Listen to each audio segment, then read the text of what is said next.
Maoist party అధినేత నంబాల కేశవరావు ఎన్కౌంటర్పై ప్రజా సంఘాలు, పౌర హక్కుల సంఘాలు, మానవ హక్కుల సంఘాలు పెద్ద ఎత్తున ఆందోళన చేపడుతున్నాయి. మనతో మాట్లాడడానికి వీక్షణ మీటరు రచయిత, విమర్శకులు ఎన్ గోపాల్ గారు ఉన్నారు. సార్ నమస్తే సార్.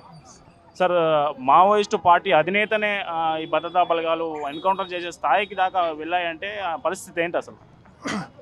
అంటే ఆపరేషన్ కగార్ అని మోడీ షా ప్రభుత్వం 2024 జనవరి 1 నుంచి ప్రారంభించింది. ఈ ప్రారంభించిన దాడిలో వేలాది లక్షలాది పోలీస్ బలగాలను కర్రెగుట్టలో మనం చూసాం. కర్రెగుట్ట లాంటి చిన్న ప్రాంతంలో 24,000 మంది భద్రతా బలగాలను నింపారు. కనుక గత 16 నెలలుగా 17 నెలలుగా ఇటువంటి ఒక పెద్ద ఎత్తున దుందుడుకు దాడి జరుగుతుంది. ఈ దూకుడు వల్ల వాళ్ళు అనేక ప్రాంతాలలోకి, మారుమూల ప్రాంతాల్లోకి చొచ్చుకు వెళ్ళే అవకాశం ఉంది.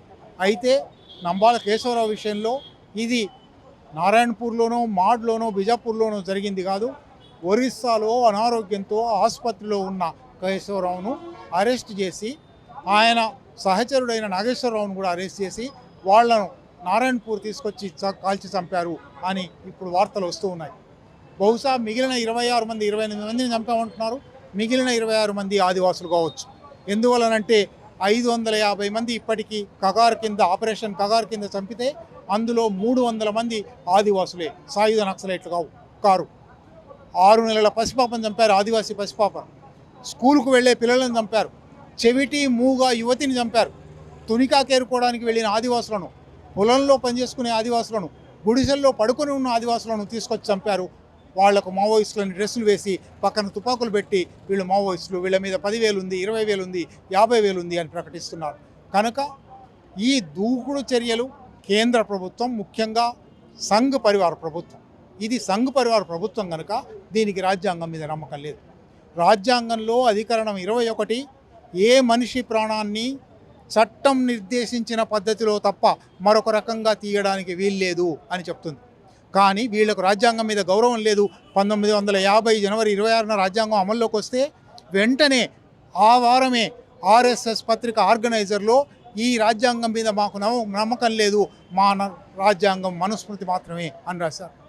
ఇవాళ ఆ రాజ్యాంగం మీద ప్రమాణం చేసి అధికారంలోకి వచ్చిన నరేంద్ర మోడీ కానీ, అమిత్ షా కానీ తాము ఇంకా రాష్ట్రీయ స్వయం సేవక్ సంఘ్ కార్యకర్తలం అనుకుంటున్నారు.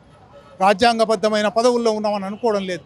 అందువల్ల రాష్ట్రీయ స్వయం సేవక్ సంఘ్కు తెలిసింది అత్యాచారం, దౌర్జన్యం, హింస, విభజన, హత్య, అది వాళ్ళు అమలు చేస్తూ ఉన్నారు.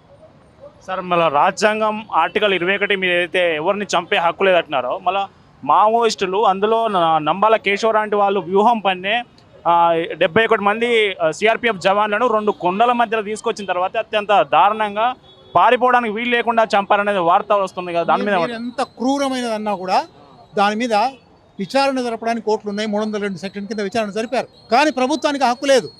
ప్రభుత్వం రాజ్యాంగబద్ధంగా రాజ్యాంగం మీద ప్రమాణం చేసి వస్తుంది కాబట్టి రాజ్యాంగాన్ని కట్టుబడి ఉండాలి. వ్యక్తులు కట్టుబడకపోవచ్చు. వ్యక్తులను అందుకే శిక్షా స్మృతి ఉంది, ఇండియన్ పీనల్ కోడ్ ఉంది, శిక్ష పెడతారు. కానీ చంపడానికి వీల్లేదు కదా. అప్పుడు కూడా విచారణ జరపాలి.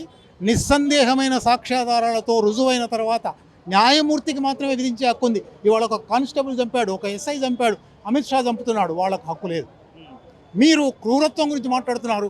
ఎంత క్రూరంగా పురుగులు పట్టేలాగా చంపుతున్నారు. 6 నెలల పసిపాపను చంపారు.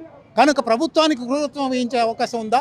ప్రభుత్వం ప్రజల చేత ఎన్నికైన ప్రభుత్వం, రాజ్యాంగం మీద ప్రమాణం చేసి ఈ రాజ్యాంగాన్ని గౌరవిస్తాను, అమలు చేస్తాను అని చెప్పిన ప్రభుత్వం. వ్యక్తికి ఆ హక్కు బాధ్యత లేదు. వ్యక్తి మీద కేసు పెట్టవచ్చు, పెడుతూ ఉన్నారు. వ్యక్తిని చంపేస్తున్నారు.